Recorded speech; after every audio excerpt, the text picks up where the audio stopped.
Tabe, jumpa lagi dengan saya di Negara Bijaksana, channel yang membahas sebuah persoalan populer di Indonesia secara bijaksana dan dijamin dengan pemikiran terbaru.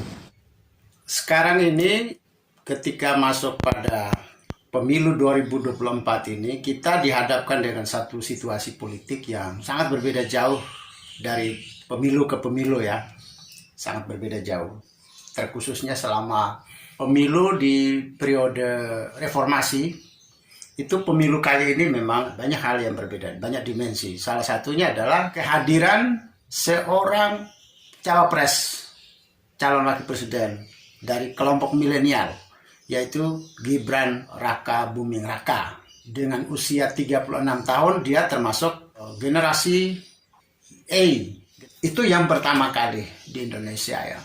Setelah itu kita juga dihadapkan dengan munculnya generasi E juga di berbagai sektor politik, di berbagai partai politik, terutama munculnya Partai Solidaritas Indonesia atau PSI ini. Mereka menamakan dirinya sebagai partainya orang muda, dan memang kita lihat PSI adalah gambaran dari partai kaum muda, milenial, dan Gen Z saat ini. Mereka berkumpul di PSI, meskipun beberapa orang tua dari kaum generasi X dan generasi baby boomer ada di PSI, tapi saya lihat mereka itu tidak terlalu dominan. Karakter mereka tidak terlalu dominan untuk mewarnai PSI. Mungkin karena mereka jumlahnya kecil di sana, mungkin sehingga warna orang tuanya tidak terlalu nampak.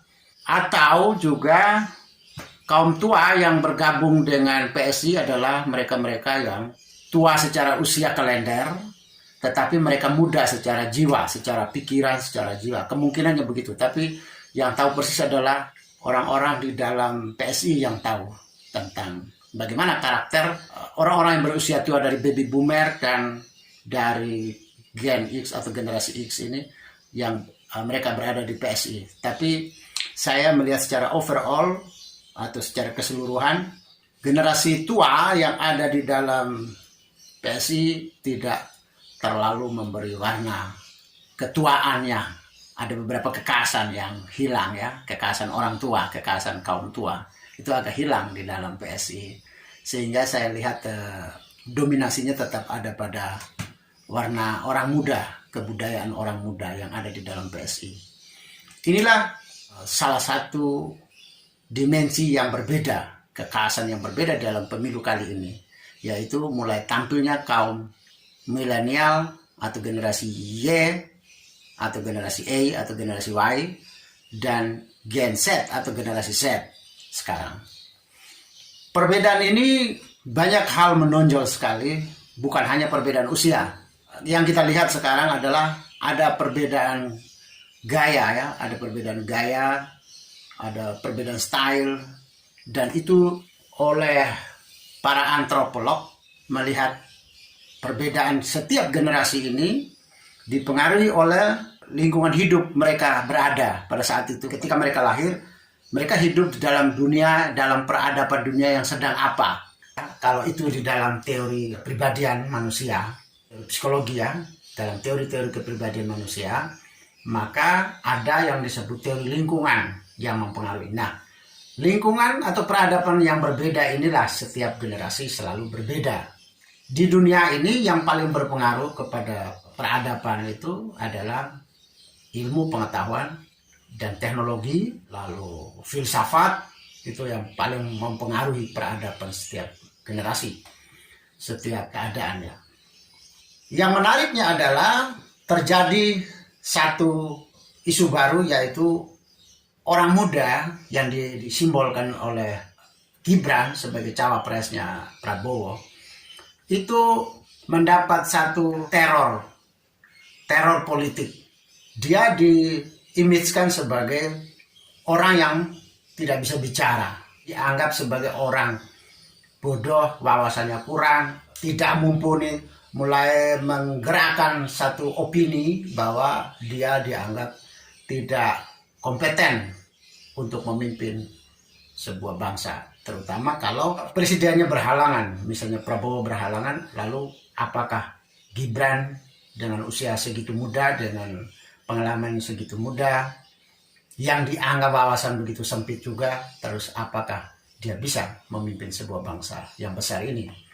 Lalu setiap hari orang mulai menekan Gibran, ada yang bully bahwa tidak bisa bicara di depan umum, tidak bisa pidato, tidak tahu ngomong. Dalam arti ngomong di sini dia bisa ngomong tapi sepatah sepotong, tidak ngomong yang banyak atau tidak bisa berpidato yang berapi-api dengan waktu yang banyak, itu tidak.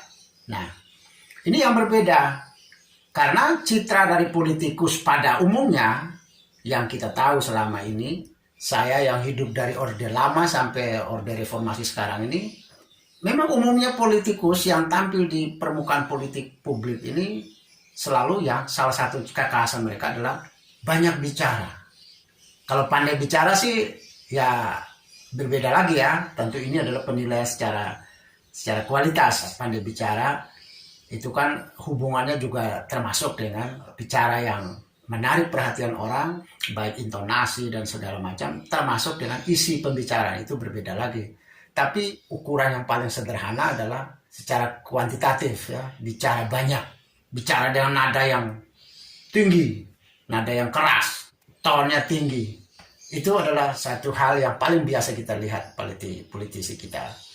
Tapi ketika PSI tampil di Indonesia saat ini, dan juga termasuk Gibran tampil pada pemilu 2024 ini, memang wajah politik kita memang sudah berbeda. Ada yang berbeda. Mereka cenderung ngomong tidak banyak, ngomong sedikit, dengan nada dan tone juga tidak terlalu tinggi-tinggi yang sampai kayak sedang marah, kayak sedang tawur, kayak sedang gelut dengan orang. Nah, mereka kebanyakannya bicara seadanya, sewajarnya, dan nadanya juga atau intonasi juga pelan. Pemandangan politik kita, panggung politik kita jadi berbeda dengan hadirnya beberapa politisi muda, terutama partai politik yang diwakili oleh PSI. Karena PSI bukan saja menampung orang baru, tapi partai itu memang relatif baru. Partai baru dengan menampung mayoritasnya kaum muda, yaitu generasi Y atau generasi milenial dan generasi Z. Tentu image sudah dibentuk ya, bahwa seolah-olah Gibran ini tidak bisa ngomong, ini sudah di framing menjadi kualitasnya jelek, di framing sebagai tidak bisa bicara, di framing sebagai bodoh, di framing sebagai pengalamannya minim, di framing sebagai wawasannya sempit, dan dianggap tidak layak. Itu bisa mempengaruhi ya, pendapat publik bisa mempengaruhi. Kali ini saya ingin menyoroti mengapa Gibran menjadi seorang yang seperti sekarang yang kita lihat. Dan juga kita lihat teman-teman dari PSI cenderungnya memang hampir sama seperti Gibran. Cenderung tidak banyak bicara, tone-nya biasa datar-datar. Mereka tidak mudah menyerang orang lain, tidak kepo ya, tidak rasani orang lain gitu. Tentang kelemahan, kejelekan di sana itu mereka cenderung tidak peduli, dan mereka lebih ke arah mempeduli apa yang harus saya buat ke depan, mimpi saya apa. Mereka kebanyakan gitu, tapi tidak pada serang menyerang, menangkis, menangkal serangan orang, atau giat juga mencari kelemahan sana supaya menyerang sana. Terus fitnah atau membongkar bantu, senang bicara tentang kelemahan orang lain atau kekurangan orang lain. Itu generasi ini, terutama yang kita lihat pada contoh pada PSI, teman-teman di PSI, dan pada Gibran, itu berbeda sekali. Ternyata perbedaan itu sangat dipengaruhi oleh peradaban dunia ketika mereka ini lahir. Peradaban ini yang akan mempengaruhi karakter mereka, mempengaruhi pola pikir mereka, terus persepsi mereka, dan nilai serta kebiasaan-kebiasaan mereka. Tapi itu tidak hanya untuk mereka, itu untuk semua generasi, termasuk generasi yang saat ini hidup ini kan masih ada generasi baby boomer, yaitu generasi saya ini, generasi yang lahir pada era pasca Perang Dunia Kedua, jadi tahun 40-an sampai tahun 60-an. Kemudian kita ingin memaksa persepsi tentang pemimpin yang bagus itu harus seperti ini. Salah satunya adalah yang pandai bicara, banyak bicara, garang. Jadi kita kan juga, kebetulan juga kita kan masih punya efek Soekarno ya. Soekarno kan adalah seorang singa podium ya, seorang orator ulung ya, pidato. Sehingga kecenderungannya karakter pidato ini, karakter omong ini mulai dilekatkan kepada para politisi sampai hari ini. Mulai membentuk pikiran kita, konsep kita tentang seorang pemimpin bisa bicara seperti Soekarno gitu. Akhirnya kan itu mewarnai hampir semua rata-rata politikus kita selama ini. Muncul generasi Z dan generasi Y ini, generasi milenial ini tidak. Akhirnya kan kita kaget, orang kaget, terutama kaum tua. Kaum tua ini adalah generasi baby boomer dan generasi X, yaitu generasi yang lahirnya pasca Perang Dunia Kedua. Mereka ini baby boomer ini adalah yang lahirnya tahun 46 sampai 64. Lalu generasi X itu yang lahir tahun 65 sampai 1980. Dua generasi inilah yang sekarang ini menguasai panggung politik Indonesia. Mereka-mereka yang sudah jadi ketua umum, sekjen, mereka-mereka yang sudah jadi menteri, jadi presiden, jadi dirjen, jadi petinggi-petinggi lah, ya. Bupati juga bisa, wali kota, gubernur, wakil gubernur, ketua DPR atau anggota DPR. Itu mereka ini menguasai saat ini loh. Karena mereka ini menguasai panggung politik Indonesia saat ini, maka mereka menilai yang bicara banyak, yang pandai bicara, itulah tipikal pemimpin, calon pemimpin yang baik. Itu dilabeli oleh mereka. Ini kan jumlahnya besar, kaum tua ini ya, kaum baby boomer dengan kaum generasi X ini kan besar sekali jumlahnya yang menguasai panggung politik kita. Pertanyaan kita, kalau saat ini panggung politik kita atau podium-podium politik atau kamera-kamera politik atau corong politik Indonesia dikuasai oleh kaum milenial dan kaum Gen Z, maka mereka punya pandangan berbeda lagi. Mereka akan bisa mengatakan bahwa sekarang ini ciri dari pemimpin atau calon pemimpin yang tidak bisa bekerja adalah banyak bicara. Yang bisa bicara, yang habis-habisin waktu dan habiskan tenaganya dengan bicara, itu yang tidak bisa kerja. Tapi sayangnya kan podium kita, mimbar kita, tidak sedang dikuasai oleh kaum Gen Z dan kaum milenial. Sehingga yang kita dengar sekarang adalah jeleknya yang tidak bicara, yang tidak banyak bicara atau tidak bisa bicara. Artinya apa di sini? Di mata kaum tua, generasi X dan generasi baby boomer mengatakan bahwa pemimpin yang bagus itu harusnya bisa bicara. Tetapi kaum milenial dan kaum Gen Z mengatakan pemimpin yang bagus adalah yang tidak banyak bicara, tapi banyak bekerja, banyak hasilnya. Artinya syarat jadi pemimpin bagus, pemimpin berkualitas, sudah terjadi bias, BIAS. Itu bias generasi. Artinya apa? Syarat ini diberikan oleh generasi ini. Orang tua mengatakan yang seperti dimiliki oleh orang muda itu jelek. Sebaliknya, orang muda mengatakan yang dimiliki oleh orang tua itu jelek. Jadi semua jelek, semua sisi ini baik dilihat dari saya. Semua sisi jelek dilihat dari dia. Manakah yang baik? Yang banyak bicara atau bisa bicara, atau yang tidak banyak bicara? Tidak banyak bicara tapi ada hasil, daripada banyak bicara tapi tidak banyak hasil juga. Dan itu sudah terbukti.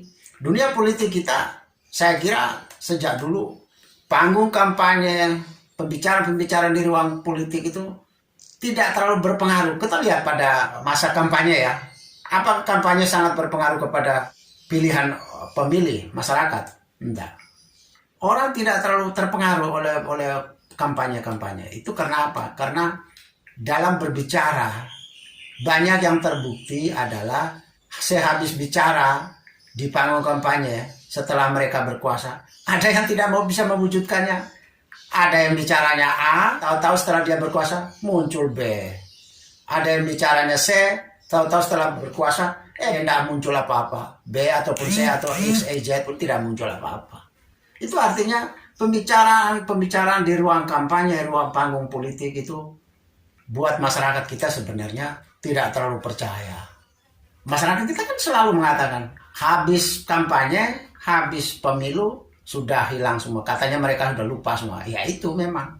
Artinya apa? Artinya pembicaraan dalam ruang publik, dalam ruang politik itu tidak bisa dipakai sebagai ukuran. Ukuran bahwa seorang pemimpin pasti baik. Dia bilang, saya akan mewujudkan Indonesia yang tidak ada kemiskinan lagi. Indonesia yang cerdas. Memangnya seperti itu bersabda, seperti Tuhan ya. Ketika Tuhan bersabda, maka semua terjadi. Memangnya politikus juga begitu, atau calon pemimpin juga begitu. Setiap dia ngomong bilang akan menciptakan bangsa yang cerdas, lalu semua jadi cerdas. Kan tidak. Artinya pembicaraan di ruang publik atau di ruang politik, forum politik termasuk kampanye, tidak bisa jadi pegangan. Tetapi kaum tua tetap merasa bahwa berbicara itu penting untuk menjadi calon pemimpin yang baik. Bicara itu penting. Bisa menjadi penceramah atau orator yang baik atau pidato yang baik itu bagus katanya. Tetapi masyarakat kita kan sudah tahu. Kita lihat di media sosial, kita lihat di ruang pertemuan di warung kopi atau di warteg, angkringan masyarakat bicara itu. Masyarakat kan banyak yang mengatakan, mengklaim bahwa apa yang dibicarakan di waktu sebelum pemilu, sebelum mereka terpilih itu berbeda dengan yang sudah terpilih itu. Setelah mereka terpilih, semua pembicaraan politikus menjadi tidak terwujud apa-apa. Di mata kaum milenial, di mata kaum Gen Z mengatakan bahwa yang banyak bicara itu tidak bisa kerja. Ternyata. Sekarang publik bagaimana menyikapinya? Mau yang cari yang banyak bicara, bisa bicara, atau mau yang tidak bicara banyak tapi menunjukkan hasil banyak. Sekarang mari kita lihat. Apakah generasi milenial dan generasi saat ini bisakah kita percaya mereka untuk bisa mewujudkan kehidupan yang lebih baik, bangsa yang lebih baik, pembangunan yang lebih baik? Atau masihkah kita percaya kepada kaum tua yang pandai bicara, pandai berkata-kata, tapi banyak masyarakat kecewa? Karakter antara milenial dan Gen Z beda dengan generasi X dan generasi baby boomer. Dan perbedaan ini saya bicara ini secara pembagian antropologis ya. Tetapi kita bisa mengasesmen sendiri di rumah-rumah kita, di keluarga kita, di tetangga kita, di masyarakat kita. Kita bisa mengasesmen sendiri kalau ada yang kaum tua yang masih punya anak, keponakan cucu yang Gen Z atau milenial, coba silakan kalian bisa asesmen sendiri, bisa membedakan sendiri ya, bisa melakukan penilaian sendiri.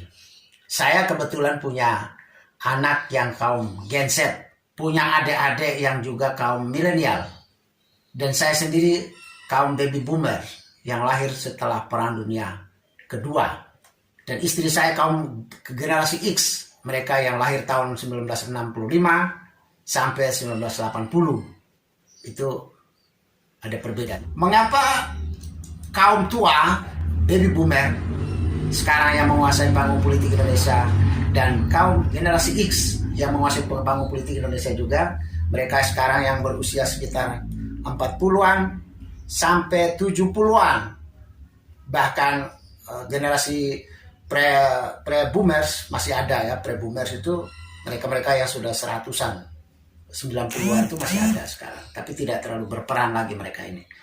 Yang masih berperan di panggung politik adalah generasi baby boomer dan generasi X. Nah, kita lihat perbedaannya supaya kita bisa tahu mengapa orang tua selalu berpikir begitu, selalu berpikir tentang bisa omong, yang pandai bicara.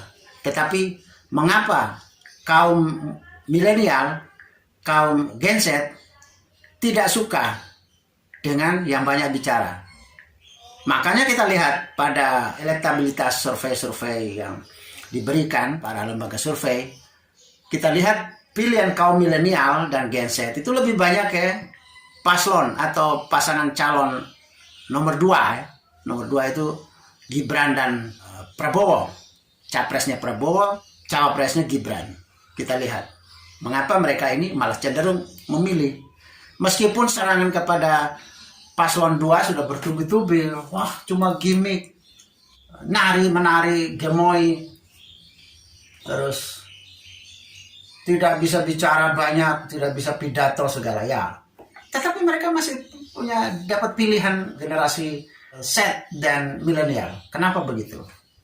Mari kita lihat perbedaan persepsi, perbedaan cara pandang, perbedaan cara melihat sesuatu menjadi sebuah pandangan hidup mereka, bisa menjadi orientasi hidup mereka. Setiap generasi tentu berbeda. Kita lihat pada generasi tua, itu salah satu kekhasan generasi tua, mereka hidup dari zaman kekurangan, zaman masih kolot, zaman susah, habis perang. Tuh. Mereka hidup dalam era-era susah. Sehingga salah satu kekhasan generasi itu karena hidup susah, maka mereka harus bekerja keras, harus disiplin keras, harus berjuang keras, dan mereka harus bisa banyak hal. Mereka harus bisa masak, harus bisa bertani, harus bisa tumbuh padi, karena tidak ada orang yang jual barang makanan sudah dalam kaleng, atau jual beras saja susah, apalagi jual nasi atau jual kue atau apa yang hasil pasca panen yang diolah, makanan olahan instan, tidak ada. Sehingga orang pada zaman itu harus berjuang keras dan bisa segala-segala. Bisa tanam, bisa bertanam, bisa bertani, bisa memanen, bisa menumbuknya, bisa masaknya, baru makan. Berbeda dengan zaman sekarang. Orang dia tidak perlu bertani, dia tidak perlu proses masak, tapi dia hanya dengan online dari HP, itu nasi nanti datang. Atau dia beli itu sudah dalam bentuk jadi. Sudah dalam bentuk rolade atau dalam bentuk sosis, tidak dalam bentuk ayam lagi. Kalau orang zaman dulu kan dia harus ternak dulu, terus mengejar panah, potong, bakarkan dia, potong, pisahkan dia dari kotorannya, terus campur bumbu, baru masak, baru makan. Sekarang tidak lagi. Sehingga generasi tua, baby boomer, ya, itu orang-orang yang serba bisa, meskipun tidak sampai bisa sekali, tidak. Mereka ini termasuk bicara. Sehingga orang-orang zaman dulu itu bisa pidato, kalau ada pertemuan bisa masak, bisa mengetik, bisa menulis notulensi, ya bisa semua lah. Itu ciri dari generasi baby boomer, generasi tua, yang lahir antara tahun 45 pasca Perang Dunia Kedua dan 1980. Generasi itu memang teknologi tidak ada. Jangankan teknologi sekarang ini kan, terakhir itu kan adalah teknologi internet, teknologi dunia maya ya. Saat itu teknologi yang sekedar mobil, motor, teknologi sekedar mesin jahit aja susah pada waktu itu. Sehingga mereka apa-apa bisa semua. Dan komunikasi mereka, saya juga dapat ya komunikasi ya. Jadi kalau sekarang ini orang kalau meninggal di kampung ini, dia tiba-tiba 5 menit atau 2 menit kemudian meninggal, dia sudah nyebar ke berbagai sanak saudara, teman handetolannya. Telah wafat jam segini bapak ini atau ibu ini. Sudah. Tapi zaman saya kecil, itu zaman kami baby boomer, itu kabar tentang kematian itu sampai 1 bulan, bahkan 1 tahun, 2 tahun itu ada yang belum tahu. Kenapa begitu? Karena untuk bisa memberi informasi itu harus informan. Manusia ada orang yang diutus untuk memberitahu ke sana, memberitahu keluarga di sana, desanya di sana, kecamatan di sana. Nah sekarang kalau yang sudah lewat dari 100-an kilometer, apalagi provinsi berbeda, sudah tidak tahu. Tahu-tahu dia datang ke kampungnya, sudah ada makam. Makamnya siapa itu? Makamnya si ini. Nah itu karena dia belum tahu. Karena sistem informasi, teknologi informasinya tidak ada pada waktu itu. Jangankan teknologi informasi, teknologi untuk alat kerja, teknologi untuk mobilitasnya susah pada waktu itu. Mungkin zaman saya kecil itu satu-satunya alat transportasi ya kuda, kami naik kuda. Berbeda dengan sekarang. Sekarang orang tidak perlu kesana kemari, dia tinggal ngetik. Akses internet di sana sudah tahu semua. Sehingga zaman itu karena tidak ada teknologi informasi, sehingga untuk mengirim berita tidak bisa. Jadi orang harus dikumpulkan di lapangan supaya nanti ada yang berbicara. Jadi offline. Zaman itu memang offline ya. Sekarang kan online. Dulu offline. Karena tidak ada teknologinya. Jadi orang harus dikumpulkan untuk mengetahui sesuatu. Orang harus dikumpulkan untuk menyampaikan pikiran, menyampaikan pembicaraan. Zaman sekarang kan tidak lagi. Tidak perlu berkumpul. Bahkan sekolah aja tidak perlu berkumpul. Bahkan ibadah aja orang tidak perlu berkumpul juga sekarang. Orang bisa beribadah lewat internet. Buka itu YouTube, terus dia bisa berdoa dari rumahnya masing-masing dengan membuka YouTube. Waktu wabah COVID menyerang kita dunia ini, ya banyak sekolah dari rumah, kerja dari rumah, berdoa dari rumah juga pada waktu itu. Dulu tidak. Orang dulu harus bicara langsung, harus berkumpul, harus bertemu. Baru dia bisa menyampaikan pikiran, perasaannya, bisa menyampaikan idenya. Sekarang, orang tidak perlu berkumpul. Semua pikiran saya bisa sekarang saya omong dari ruangan rumah saya atau dari ruang kerja saya. Nanti besok saya sebarkan lewat YouTube, orang di seluruh Indonesia, seluruh dunia sudah tahu. Dulu bisa harus berkumpul supaya saya omong. Sekarang tidak perlu berkumpul. Jadi yang masih menganggap bicara itu penting, mimbar itu penting, podium itu penting, pertemuan formal itu, pertemuan offline itu penting, itu generasi tua. Cirinya ya, cirinya orang generasi tua kayak begitu itu. Masih menganggap kumpulkan banyak orang di sebuah ruang itu dianggap penting. Sehingga Gibran tidak datang dianggap penakut, tidak bisa omong, wawasannya sempit, takut gitu loh. Ini adalah suara-suara kaum tua, suara kaum baby boomer, suara kaum X, generasi X ya.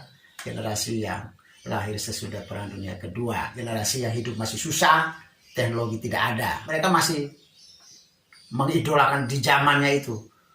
Masih terbaik mereka anggap begitu. Suara yang menganggap Gibran ini tidak mau omong, tidak banyak bicara, tidak tampil di berbagai mimbar ini adalah suara kaum tua. Suara kaum generasi X dan generasi baby boomer. Kaum milenial, kaum Gen Z tidak. Dia tidak butuh kumpul. Kita lihat anak-anak sekarang nih, waktu COVID kemarin. Mereka lebih senang belajar di rumah daripada belajar di sekolah. Tapi kaum tua senang berkumpul, bertemu langsung. Anak-anak muda sekarang sudah tidak suka berkumpul di dapat ceramah. Oh, ada orang yang ngomong di depan mimbar berapi-api. Anak muda, kaum milenial dan kaum Gen Z tidak suka. Mereka sudah tidak suka diajari, diceramahi yang membuang-buang waktu dan energi berjam-jam. Mereka tidak suka. Sekarang kita kenali bagaimana karakter peradaban di kaum milenial dan Gen Z. Mereka lahir dalam teknologi yang canggih.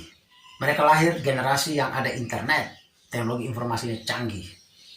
Bahkan sekarang ada generasi baru, yaitu generasi Alpha. Generasi itu adalah muncul di saat pengembangan teknologi informasi jauh lebih kuat lagi, yaitu manusia sudah tidak perlu berpikir karena robot bisa melakukannya.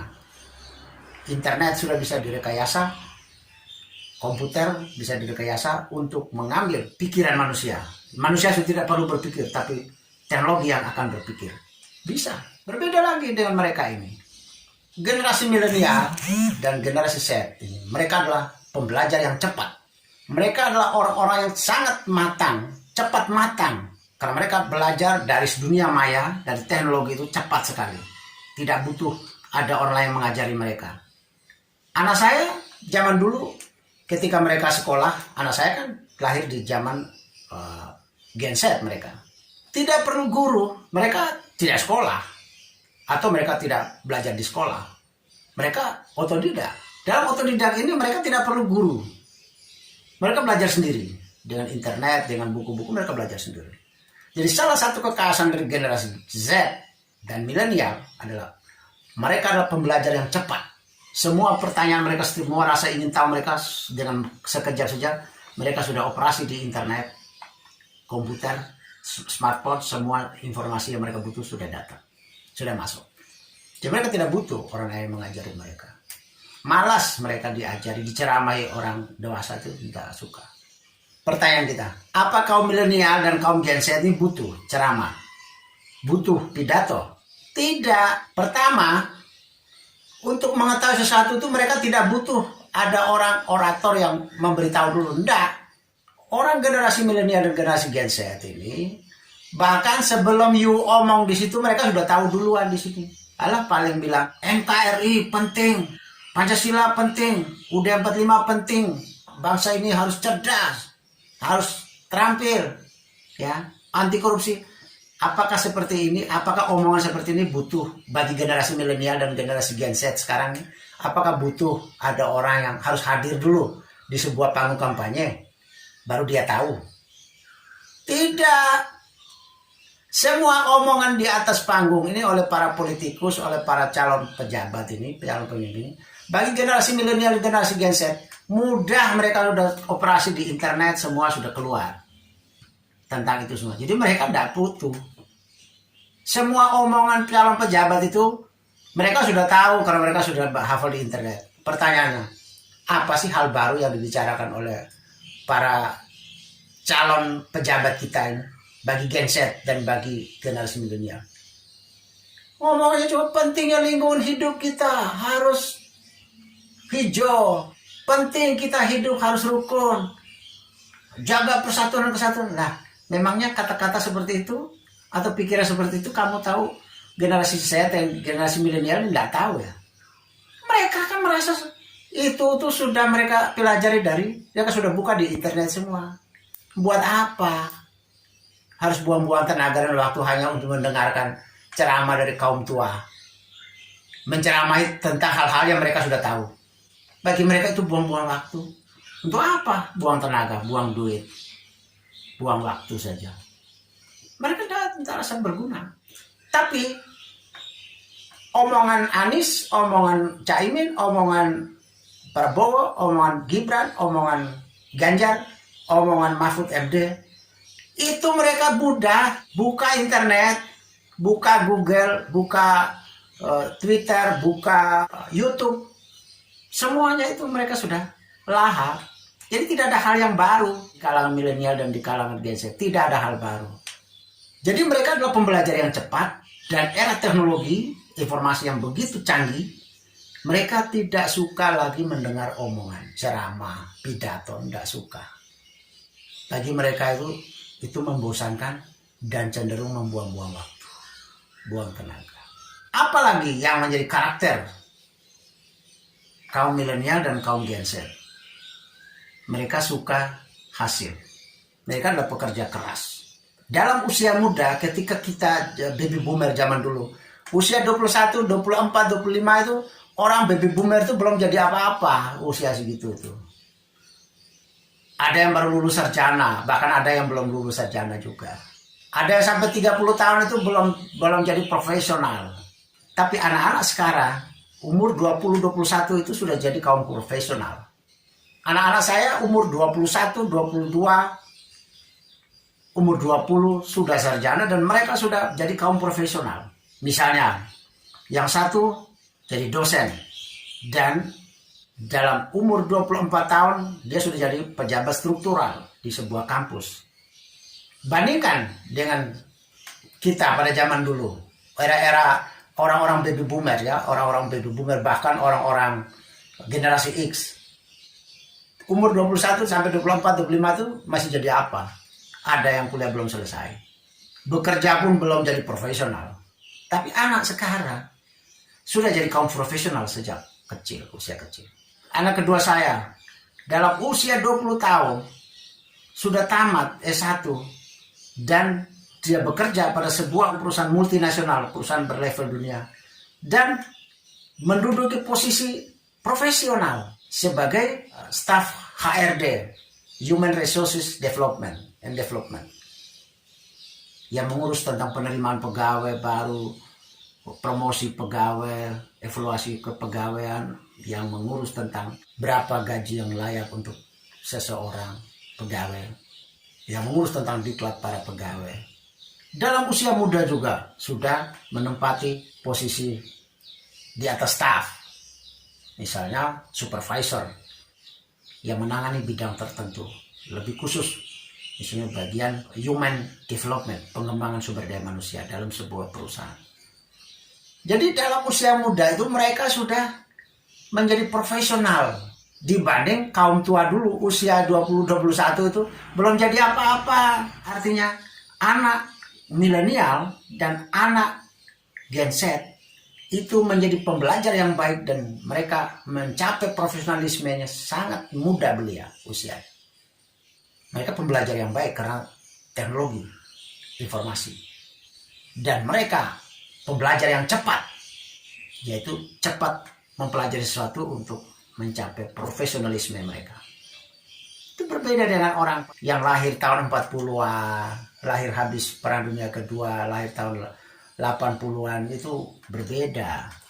Profesionalismenya udah tinggi-tinggi.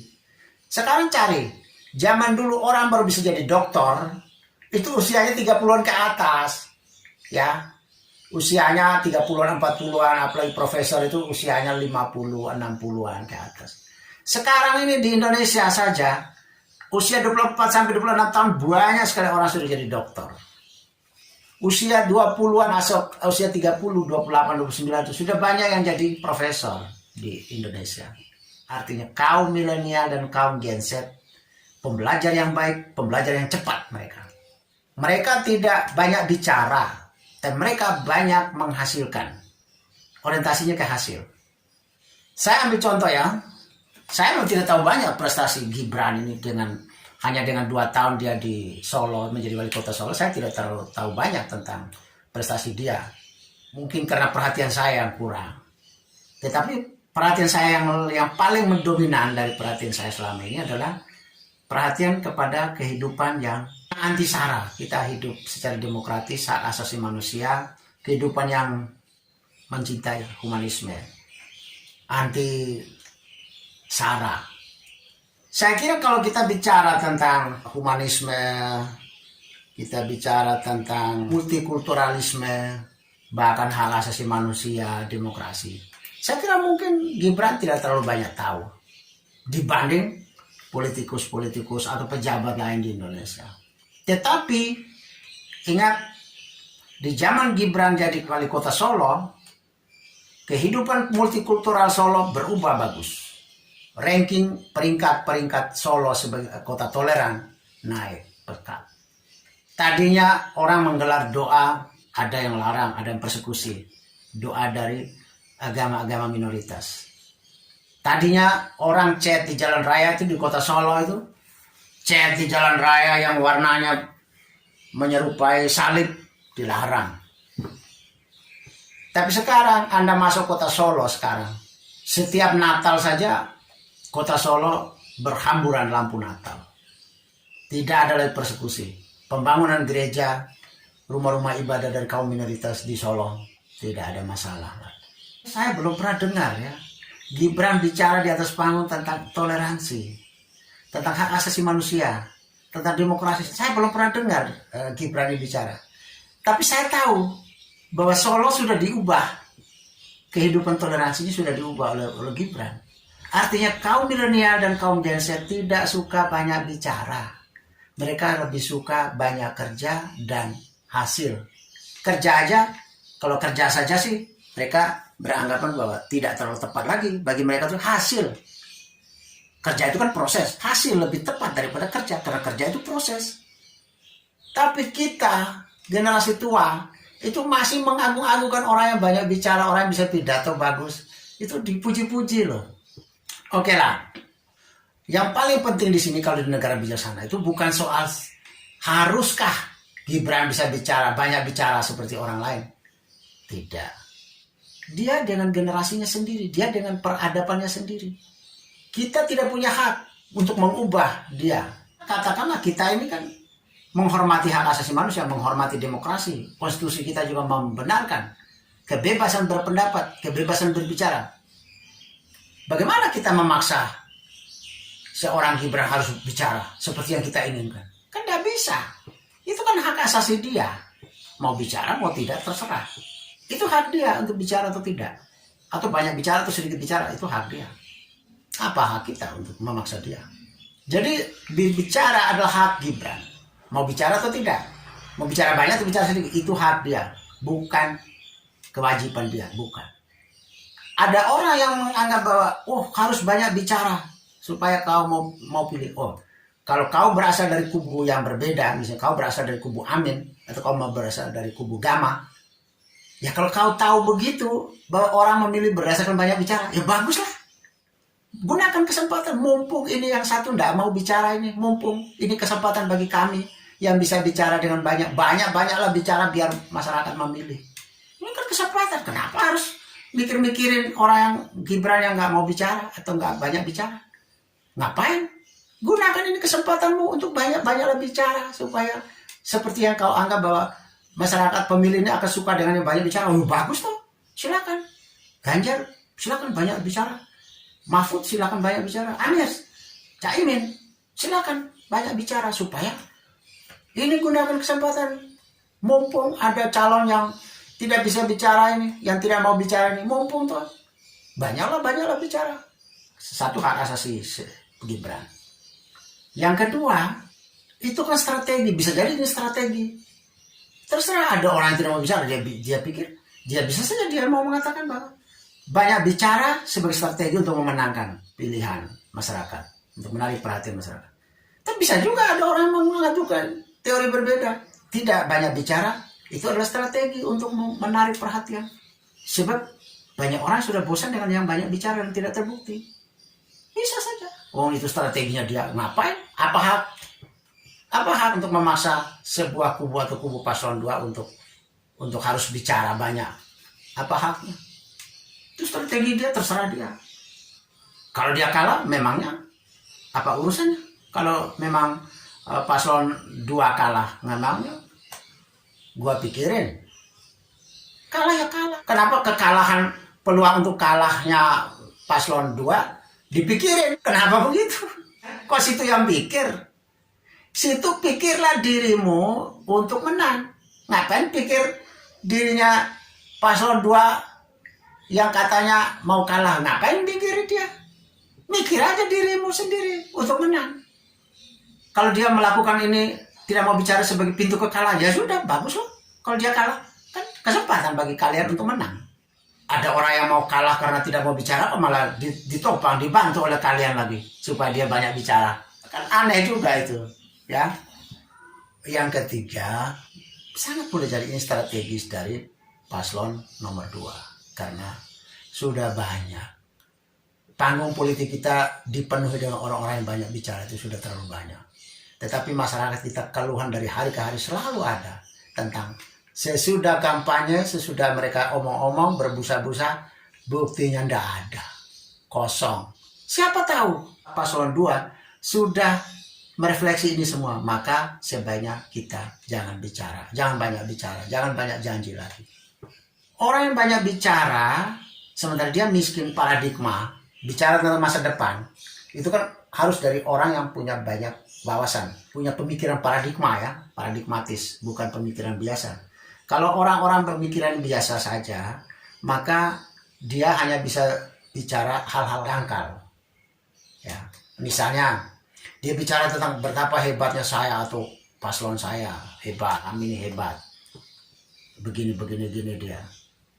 Tapi dia akan miskin bicara tentang paslon kami akan berbuat begini tentang sesuatu tentang masa depan. Karena ini ada levelnya sudah tinggi. Levelnya orang harus berpikir paradigmatis, levelnya orang berpikir abstrak. Tapi kalau yang di bawah dari itu hanya bisa berpikir tentang apa hebatnya paslon saya yang sudah dia buat. Terus setelah itu level yang paling rendah lagi, bagaimana menyerang kubu lain, tidak hebat, jelek, menyerang kubu lain yang kejelekan kubu lain. Itu level rendah. Bisa menyebarkan hoax, bisa fitnah, bisa menyindir, bisa macam-macam ya. Pokoknya menyerang lah kubu lain. Itu rendah. Kalau dia tidak punya kerangka berpikir, kemampuan berpikirnya tidak pada paradigmatis dan tidak pada level abstraksi, maka dia hanya berputar-putar level bawah, level menengah ke bawah. Berbangga dengan apa yang dimiliki oleh calon paslonnya dan menyerang paslon lain, level paling rendah. Presiden mau omong banyak, lah apa mau diomong? Karena bahan untuk ke depan sudah habis, bahkan ada keterbatasan pemikirannya. Ya terpaksa. Kalau mau banyak omong ya harus ngomong tentang sombong diri sendiri atau ngomong tentang jeleknya orang lain. Memangnya kalau orang lain jelek terus setelah omong tentang orang lain jelek terus itu jadi bagus? Kan enggak juga. Kalau kamu bisa bongkar kejelekan orang lain terus kamu pikir masyarakat akan memilih dari sendirinya kamu? Belum tentu. Orang bisa menilai yang ngomong jelek tentang orang lain itu jelek juga. Misalnya ya, saya maling, saya jelek. Tapi orang lain yang ngomong jelek tentang saya maling, dia juga tidak lebih baik. Terus apakah dia lebih baik dari saya yang maling? Belum tentu. Masyarakat punya cara berpikir sendiri. Kalau di negara bijaksana, Gibran dari kaum milenial tidak boleh mengubah penampilannya yang tidak banyak bicara atau yang tidak mau bicara. Jangan mengubah penampilannya, tetapi tetap dengan karakter dia sebagai seorang milenial. Jadikan diri sendiri, bukan menjadikan diri orang milenial kok jadi karakternya seperti yang diinginkan oleh kaum tua. Tidak. Be yourself. Jadilah kamu seperti dirimu sendiri. Jangan jadikan dirimu seperti yang diinginkan oleh orang lain. Jangan jadikan milenial seperti yang diinginkan oleh kaum tua. Seperti yang diinginkan oleh kaum baby boomer dan kaum generasi X. Jangan jadikan kaum Gen Z kita menjadi seperti karakter, seperti sifatnya, atau seperti mentalnya orang tua. Salah satu ciri dari generasi X adalah pragmatisme. Mereka orang-orang pragmatis yang susah-susah tidak mau yang mudah-mudah saja. Itu sudah tidak cocok dengan generasi milenial dan generasi Z. Generasi milenial dan generasi Z adalah berjuang. Jadi kalau di negara bijaksana, pilpres di negara bijaksana, Gibran tetap dengan karakternya yang irit bicara, tidak mengubah dirinya, tidak mengubah dirimu seperti yang dikehendaki oleh kaum baby boomer dan kaum generasi X, kaum tua. Tetaplah generasi muda, tetaplah dengan sebagai generasi muda, yaitu generasi yang pekerja keras, pembelajar yang cepat, dan tidak banyak bicara, tapi banyak bekerja dan terutama bekerja yang punya hasil. Jadi orientasi hasil. Pemilih di negara bijaksana pun begitu, tidak tergiur dengan orang yang banyak bicara, tapi dia lebih tergiur dengan orang yang banyak hasil. Namun semua kita sekarang dihidangkan oleh pilihan, dengan pilihan. Mau yang banyak bicara, silakan pilih Mas Anies. Mas Anies kurang apa? Anies Baswedan pandai bicara, pandai berkata-kata. Pandai juga Mas Anies untuk membuat paradigma-paradigma baru. Kan ada pilihan. Jadi yang suka bicara, tidak usah mengatur Gibran, tapi silakan memilih yang pandai bicara, sudah ada kok calonnya. Ada Mas Anies. Mungkin Mas Anies dengan Ganjar sedikit, tapi Anies mungkin lebih tinggi. Terserahlah, itu hak orang. Mau bilang Anies lebih tinggi, banyak bicaranya, bisa bicaranya, atau ke Ganjar lebih banyak, ya nggak tahu, terserah, itu kan selera setiap orang. Mungkin juga yang mau yang sedikit tidak banyak bicara, ya mungkin Mahfud MD, Pak Mahfud MD, dan Muhaimin Iskandar, ya itu tergolong banyak bicara juga tidak. Tapi ya bicara. Ada Pak Prabowo Subianto, ya Prabowo Subianto mirip dengan Soekarno, semangat berapi-api dalam pidato, bagus. Ya kalau orang yang mau butuh ya pidato bersemangat api-api seperti Soekarno, ya pilihlah Prabowo. Tapi biarkanlah ada orang Indonesia yang mau memilih Gibran dengan karakter irit bicara. Biarkan masyarakat kita punya banyak pilihan karakter pemimpinnya. Tidak perlu harus diseragamkan semua. Kita lihat Toh selama ini dalam bukti ya Gibran kan punya pemilih. Kita harus menghargai masyarakat kita, bahwa dia memang menyukai orang yang tidak banyak bicara. Kita harus hargai masyarakat kita. Bagaimana kita mau supaya seragam semua? Itu berarti kan masyarakat kita kan kurang disuguhkan dengan alternatif pilihannya. Begitu ya. Selamat memilih, selamat tetap dengan karakter, be yourself, selamat tetap dengan karakter sendiri-sendiri. Setiap generasi sendiri-sendiri dengan karakternya, dengan orientasinya, dengan persepsinya, dengan normanya, dengan nilai yang dianutnya sendiri-sendiri. Kita lihat bangsa ini ke depan. Di tangan siapa? Di tangan generasi baby boomer, atau di tangan generasi X, atau di tangan generasi milenial, atau di tangan generasi Z, atau di tangan generasi alpha? Mana yang lebih menjamin Indonesia lebih baik? Biarkan sejarah yang akan menentukan. Setiap generasi dengan setiap peradabannya, dengan setiap nilai, norma, persepsinya sendiri-sendiri. Jangan pernah menghendaki, jangan bersikap otoriter untuk mematikan setiap karakter, setiap generasi, setiap peradaban. Terima kasih. Jika Anda setuju dengan saya, Anda seide dengan saya, berarti kita berada pada satu perjuangan yang sama, yaitu ingin melihat Indonesia menjadi lebih baik, Indonesia menjadi negara yang bijaksana yang kita impikan. Caranya adalah dengan Anda memberi dukungan dan berpartisipasi dalam channel ini.